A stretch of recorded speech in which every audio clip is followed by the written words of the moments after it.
सुमित्रानंदन पंत का हिंदी साहित्य में महत्वपूर्ण स्थान रहा है। उनके काव्य का आरंभ 1918-20 में उनके वीणा काव्य संग्रह से होता है। वह समय हिंदी साहित्य में छायावाद का युग रहा है, जो अंग्रेजी साहित्य के रोमांटिसिज्म से प्रभावित था। वर्ड्सवर्थ की प्रेम और प्रकृति संबंधी दृष्टि का अत्यधिक प्रभाव पंत के काव्य में दिखाई देता है। उस समय जहाँ प्रेमचंद उपन्यास और कहानियों के माध्यम से देशभक्ति, गांधीवादी विचारधारा, आदर्शवाद का चित्रण कर रहे थे, वहाँ छायावादी युग के कवि सुमित्रानंदन पंत, सूर्यकांत त्रिपाठी निराला, जयशंकर प्रसाद, महादेवी वर्मा छायावादी कविता के अंतर्गत भावों की सूक्ष्मता, अनुभूति की कोमलता, तीव्रता, सौंदर्य की अनुभूति और अभिव्यक्ति, प्रकृति के प्रति जुड़ाव को दर्शा रहे थे। सुमित्रानंदन पंत को प्रकृति का चतुर चितेरा कहा जाता है। मोह कविता में कवि कहता है, छोड़ दृगों की मृदु छाया, तोड़ प्रकृति से भी माया, बाले तेरे बाल जाल में कैसे उलझा दूं लोचन। कवि को नायिका के बाल भवों के प्रति कोई आकर्षण नहीं है, उसे प्रकृति आकर्षक लगती है। प्रकृति सुमित्रानंदन पंत के काव्य का केंद्र बिंदु रही है। मानो वीणा काव्य संग्रह के रूप में पंत ने छायावादी बगीचे में एक छोटा सा सुंदर पौधा रोपा था, जिसका विकास आगे जाकर पल्लव और गुंजन के रूप में हुआ है। इसमें पंत की किशोर युवा कवि की भावना प्रधान रचनाएं संग्रहित है। वीणा की रचनाओं पर रविंद्रनाथ ठाकुर की कविताओं का प्रभाव स्पष्ट रूप से झलकता है। पंत लिखते हैं, कविता करने की प्रेरणा मुझे सबसे पहले प्रकृति निरीक्षण से मिली है। कवि जीवन के पहले भी मुझे याद है, मैं घंटों कविता में बैठा प्राकृतिक दृश्यों को एकटक देखा करता था। एक बालिका के मन की विविध कोमल अनुभूतियाँ, हृदय का सरलपन, प्रकृति के प्रति विस्मय और जिज्ञासा का भाव वीणा में दिखाई देता है। कवि की प्रथम रचना है, यह तो तुतली बोली में है एक बालिका का उपहार। कवि के मन में हर पल प्रकृति के प्रति जिज्ञासा रही है। उसका प्रकृति के साथ जुड़ाव बड़ा ही आत्मीय रहा है। उसने प्रकृति के प्रत्येक कण में आत्मा का दर्शन पाया। कवि कहता है, उस फैली हरियाली में कौन अकेली खेल रही माँ, वह अपनी वैवाली में। वीणा में कवि ने माँ को एक विराट सत्ता के रूप में स्वीकार किया है।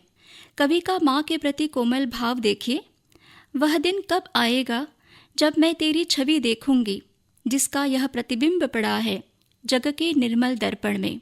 पंत के ग्रंथि काव्य संग्रह में प्रणय गाथा को सूत्रबद्ध किया गया है। इसकी कथा इस प्रकार है, शाम के समय नाविक की नौका पानी में डूबती है। वह उसकी अतल गहराई में बेहोश हो जाता है।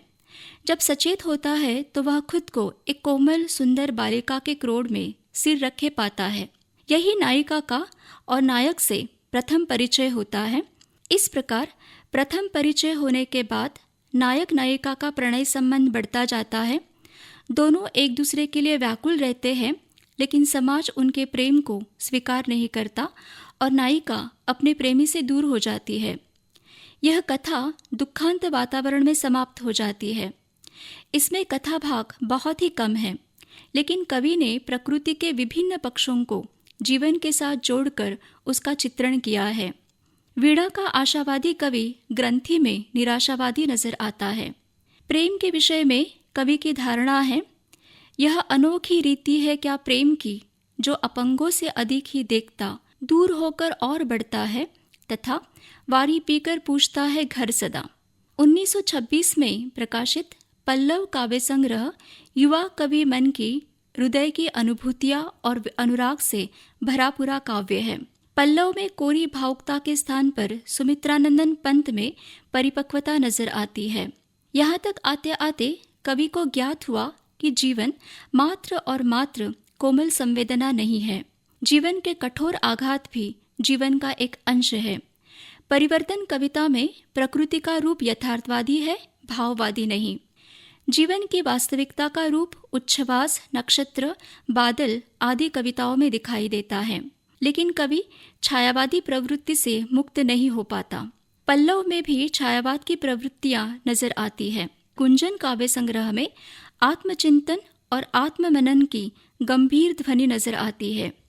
गुंजन में पंत के प्रणय गीत के साथ साथ दार्शनिक विचारों से ओतप्रोत लंबी कविताएं भी है। गुंजन और ज्योत्सना तक पहुंचते पहुंचते कवि की भावधारा में दोबारा बदलाव नजर आता है।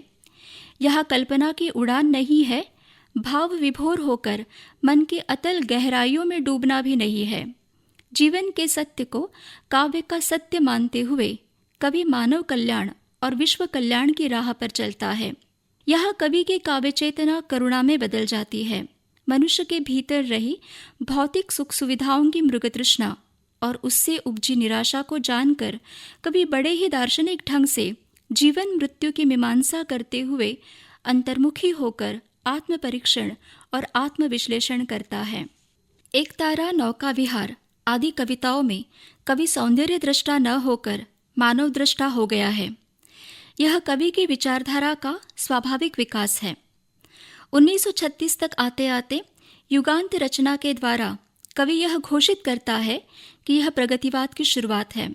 1935 में लंदन में स्थापित प्रोग्रेसिव लिटरेचर एसोसिएशन की देखादेखी में भारत में लखनऊ में प्रेमचंद की अध्यक्षता में 1936 में प्रगतिशील लेखक संघ की स्थापना हुई और उसका पहला अधिवेशन संपन्न हुआ।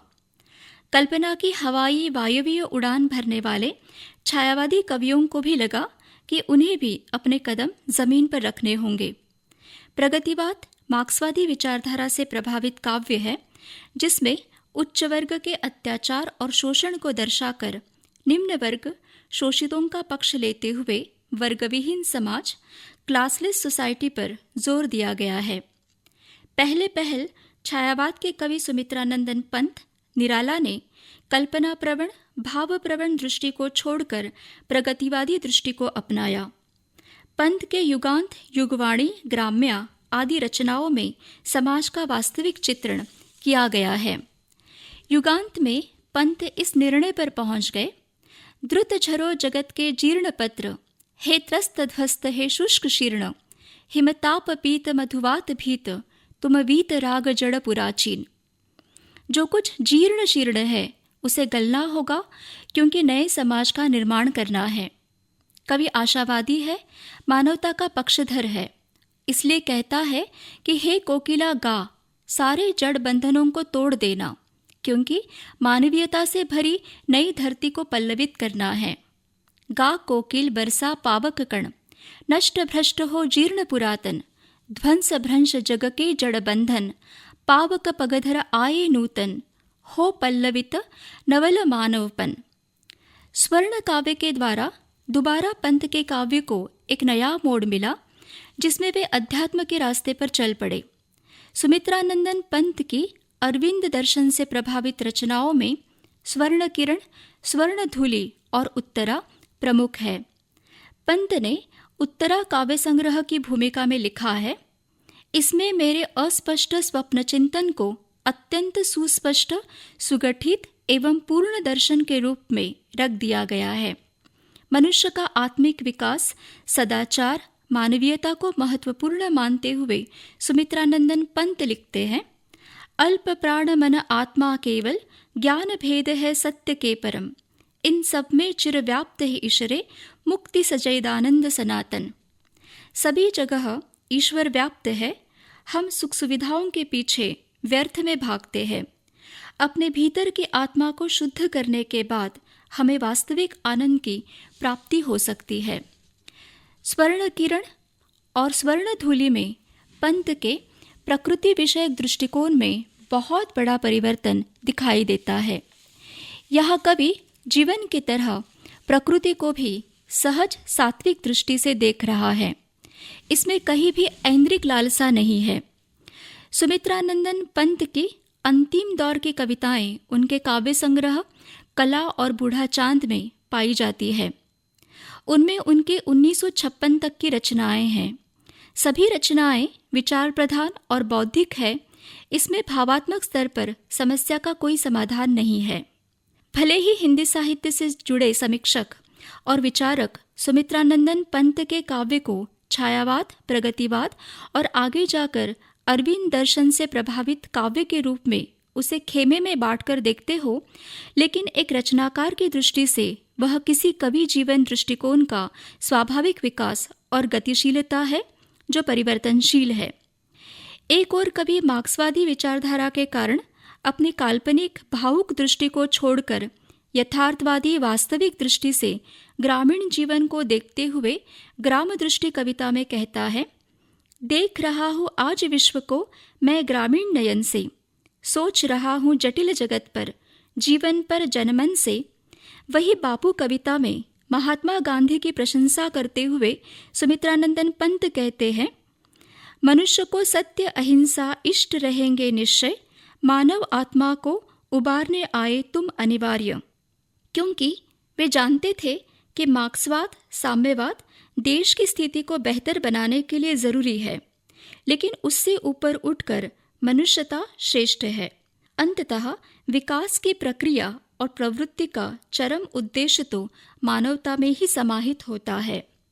वे समाजवाद गांधीवाद कविता में लिखते हैं, गांधीवाद हमें देता जीवन पर अंतर्गत विश्वास, मानव के निस्सीम शक्ति का मिलता उससे चिर आभास, व्यक्ति पूर्ण बन जग जीवन में भर सकता है नूतन प्राण, विकसित मनुष्यत्व कर सकता पशुता से जन कल्याण, मनुष्यत्व का तत्व सिखाता निश्चय हमको गांधीवाद, सामूहिक जीवन विकास की साम्य योजना है अविवाद।